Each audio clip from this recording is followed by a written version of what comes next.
Hi, folks. This is Don and Linda with the North Country Fishing Report. And Linda, on one of the last reports that we did, I asked you about something that you were so amazed by that people came to us at the sports show.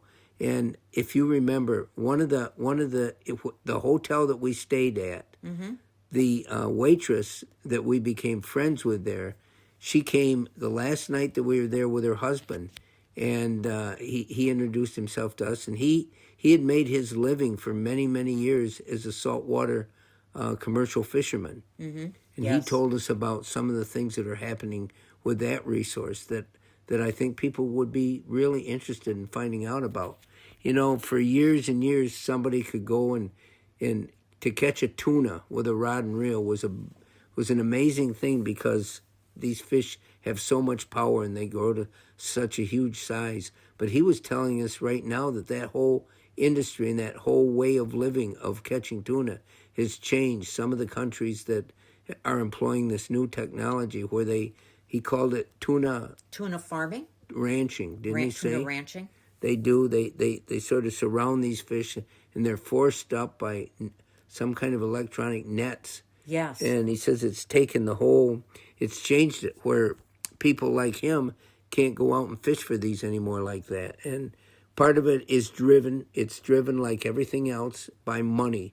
And the money that different countries are willing, the countries themselves aren't paying it out. The people that live in the countries obviously are. But the cost of a tuna, oh my gosh.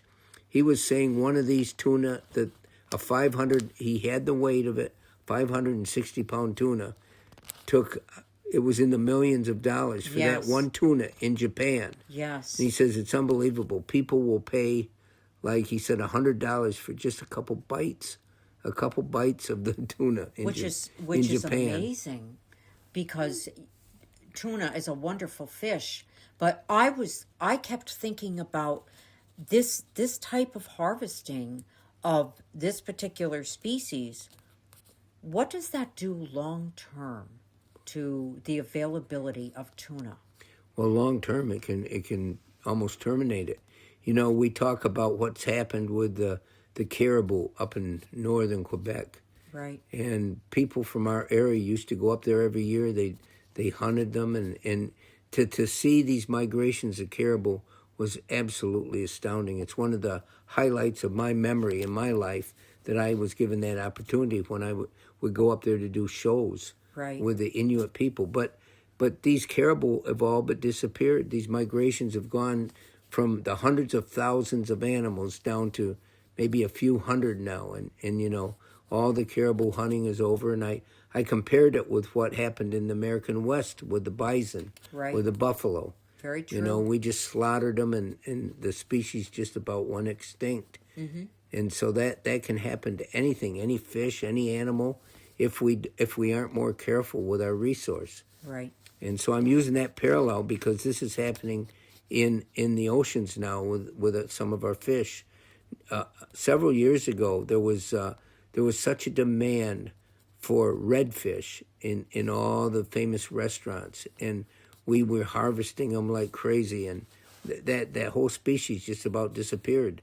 But the government put restraints on fishing them, and they've sort of come back. You know, but none of these species are safe. They're not. Mm-hmm. You know, they're not safe, and basically they're not safe from us in so many ways, not only from that, but from the pollution and so forth. Right. You know, that we wreak havoc on our waterways. And you know, we've said so much about how important it is for us to protect this wonderful resource that we have here. Well, we've talked about this an awful lot, and I don't want to constantly go to the same well here, but it's so critical. You know, I remember as a kid and seeing things that people started talking about catching these 10-pound bass in Lake Okeechobee in Florida. And it's a massive, massive, massive waterway. And there were all these bass there, and people said, oh, there was no restraint. There was no catch and release at that time. People started showing pictures in like Field and Stream and some of the national magazines of these big stringers of gigantic bass that today would be seen as such a incredible delight. But, they almost destroyed that fishery. They all but disappeared because, yes, you can fish anything out. You put enough pressure on any species, and they will develop ways of adapting to it, but eventually, they could be taken away. Yes, very true. And when we heard all these stories about the saltwater world right now, these vast oceans, but we have the ability now with our technology and it's unbelievable. These ships put out nets that go for miles, and the number of fish that they can bring in is just amazing. And those markets are available, like in Japan and the Far East, that they pay huge amount of money for some of these things. Yes, very true. It's almost like lures. Japan has become, and this is astounding. When I was a kid, when we started to get imports of Japanese fishing tackle, oh my gosh, it was horrendously cheap, and they were copying what we had. But just give them a chance, and they've done unbelievable things in technology.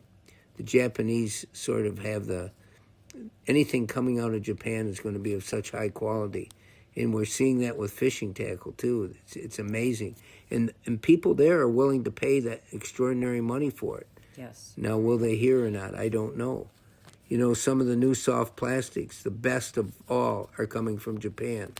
But Yes. they cost an awful lot of money. Yeah. And they'll pay for it over there, but will we? I don't know. As we've seen at the sports shows. Yes. But I think I know how this story affected you, hearing about this sort of raping of the wonderful resource in the ocean, Right. that you think is immune to this kind of destruction, and it isn't. Not unless we take protective measures. Yes. To ensure that we will always have these species of fish. Until next time, folks, Linda and I will leave you with that thought. It's not a pleasant thought, but it's a responsible thought that we have to protect what we have. Yes. Until next time, it's Linda and Don with the North Country Fishing Report.